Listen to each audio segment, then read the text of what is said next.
Hi everyone, welcome to this walkthrough for PadFusion. Um, I'm Ross from Bedroom Soundworks, as you can probably tell. Um, yeah, this is our very first decent sampler library. This is our very first instrument. So thank you for supporting us if you bought the product, and thank you for watching this video and showing interest in the product as well. It's greatly appreciated. It really helps us out. Um, yeah, this is just going to be a brief walkthrough of how to use PadFusion. I mean, it's fairly self-explanatory. It's not a difficult instrument to use. We've tried to keep it nice and simple, just so that everyone can, get some really cool sounds out of it. And then at the end, there'll be a little demonstration of some of the sounds. So yeah, let's just get straight into it. Let's start with the center section, which is the layers and blend controls. Here we have a menu for the layer A. So you've got bright, distorted, shaky, and space, and then layer B is buzz, digistutter, viapad, and rounded. The blend tool can blend between each layer. Fully to the left is 100% mix of the left layer. Fully to the right is 100% mix of the right layer. And then obviously 50-50 is 50% of each. You have ADSR controls for each layer. So the right side is for layer B, the right side is for layer A, and then you have phaser and chorus controls for each layer too. On the bottom here, as you can see from left to right, we have vibrato, reverb, delay, drive, and filter. These are all global effects. So if you want vibrato on one of the layers, you'd stick that all the way to the left or whatever layer you want and sort of fiddle around with that a little bit, or go that way and do the same. But you can't have it so one layer has the vibrato at 50-50. You'd have to go either fully left or fully right to get it onto each layer. That's the only way you can do it, unfortunately, but that's a choice we've made because we wanted this to be more of a blending of layers, PadFusion, rather than sticking to one layer or the other. So yeah, let's just play around with some of the sounds that we can get. This is the default patch. Obviously, at the top here, you have some other presets that you can use, but we're sticking with the default one today, just so you can see sort of how this works. So this is what it sounds like in its base form. And then some of the lower octaves here.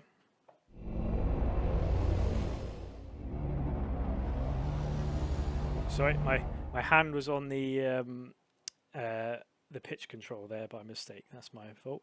So yeah, obviously we do have pitch control sort of set up for this.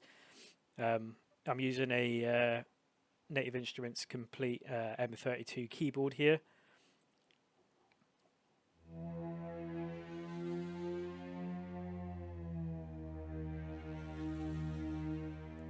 So yeah, you can use that, but yeah, that was just my mistake then at the bottom there. So let's go up to some of the higher octaves.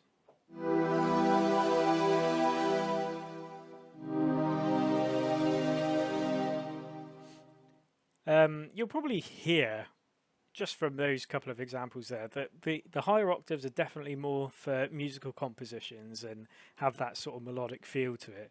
The lower end are more, I would say, cinematic, atmospheric kind of sound design kind of sounds. So it's quite a flexible instrument in that regard. When you're creating a sound, explore all the octaves to see what sound you're actually looking for, and just just get as creative as you can. This is designed to really bring out the creativity of yourself by limiting what you can do with certain sound sources. So I'd be very, very interested to hear what sort of sounds you can all make. And to be honest, I was surprised with the sounds that I could make, as demonstrated in all of the presets. So have a play around with those as well to get an idea of what you can make and what sort of parameters to change around. because I think that's the best way of learning, really, is just getting stuck in and having to play around and just enjoying the sounds that you're creating. So next, obviously, we have, like I said, ADSR for each layer. You can change these however you want just by clicking on them and holding down and sliding up and down. Same with the blend controls. So let's go fully to the right there just so you can hear what that sounds like.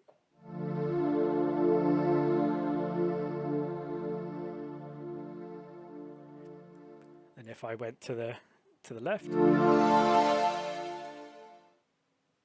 you can sort of hear the difference between how the ADSR sort of works, how you can shape the sound. Let's put the release all the way up. There we go.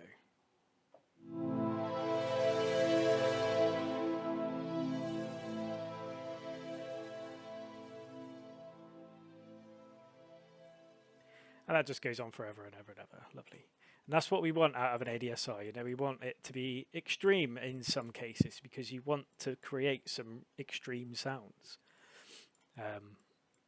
which is always good when you're interested in sound and music. So let's bring it back to the center here. Let's play around with the phaser. Let's chuck that all the way up, get some rate there and some depth. So obviously this controls the mix, so how much of the phaser is introduced into the sound. The rate, so this is how fast the phaser will sort of rotate, I guess. And the depth, this is, well, you'll hear this.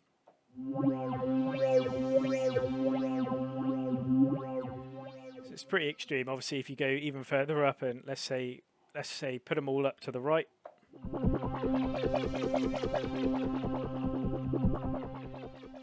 Head down to some of the lower octaves.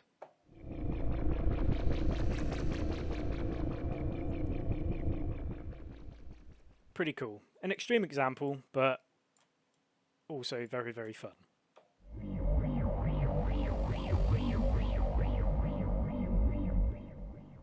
So let's bring all that back. If we set this to say 75% layer B, that would be 25% layer A. Let's do the same again. Let's get some pretty extreme stuff going.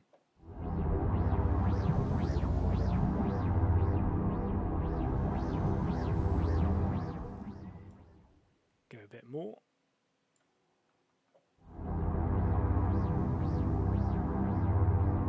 So you can hear it just underneath.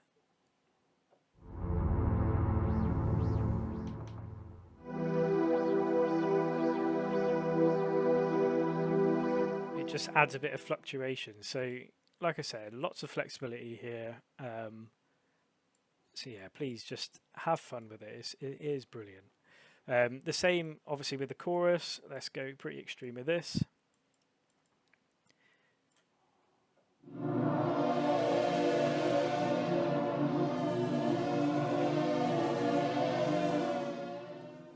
Not the greatest sound there, but a good example of what the chorus can do, just as a whole. So let's bring that back a little bit.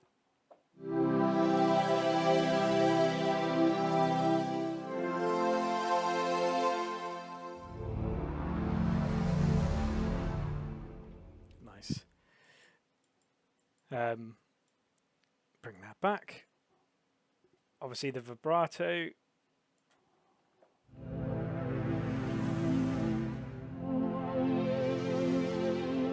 And these sorts of, I guess if you use the chorus and the vibrato together, you can get some real sort of retro kind of sounding VHS out of tune kind of sounds, which are quite cool. I like those kind of sounds. It's very nostalgic for me, and they're just great to use anyway.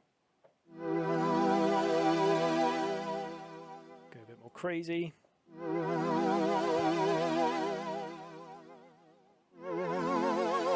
As you can see, if I go fully left, fully right, that's on both of the layers. So this is what I mean when I say it's a global effect. So feel free to use them as much as you want. The reverb. These are impulse responses. These are custom. And they're pretty cool. Let's turn that all the way down. And I will show you what this can do.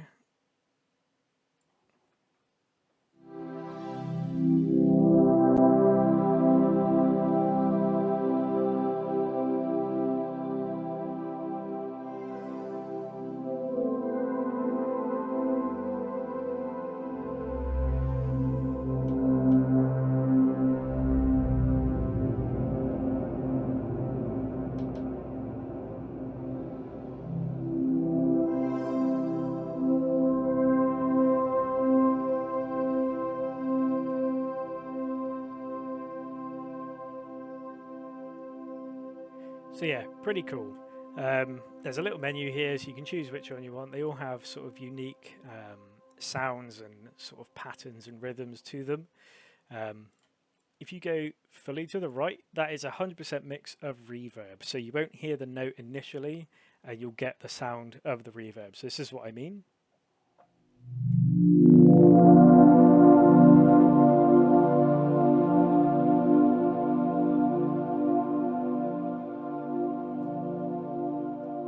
So you can't hear the initial note, but you can get the full reverb effect.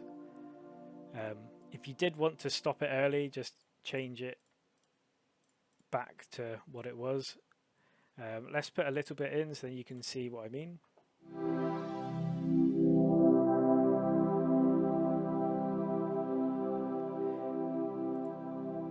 Change it back, there you go, and then it's reset for you. The delay, again, self-explanatory. You've got the mix, feedback, and time. Let's sort of do this.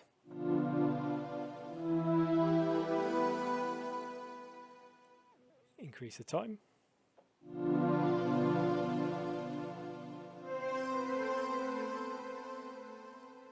Maybe increase the feedback a little bit.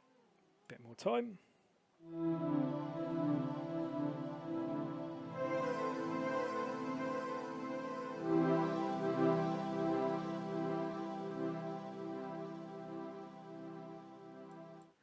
Remove that. Drive. This is just to add some extra sort of oomph to a sound. It's not as extreme as some of the other parameters here, just because it doesn't need to be. It's literally just to add a little bit of punch to some of the sounds that you can get.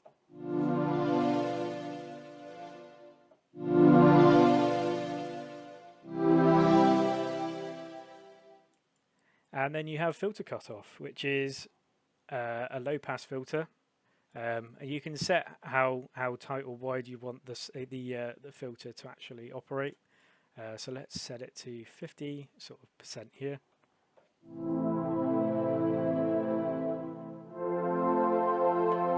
You can hear that all that top end is just sort of removed.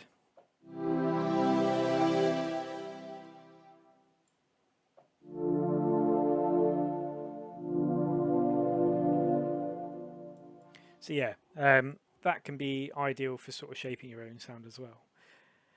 And that's pretty much it, to be honest. It is such a simple instrument to use, which, you know, we wanted, as I said before, we wanted people to have the ability to create some really cool sounds with some limited sound sources, but we didn't want to make it too difficult, you know. I don't know whether I'm, you know, on my own on this one, but I enjoy making sounds more than I enjoy making music. So, you know, for me, this was a really good sort of project to get stuck into and really find out, you know, what can be done with a limited set of sounds and effects. And yeah, I really do hope that you enjoy using it. And I hope you found this walkthrough useful. There's more information in the manual as well. But yeah, if you know, if any questions or any suggestions, then please feel free to comment on the video below. But yeah, again, hope you enjoy it, and thank you for watching, and thank you for supporting us.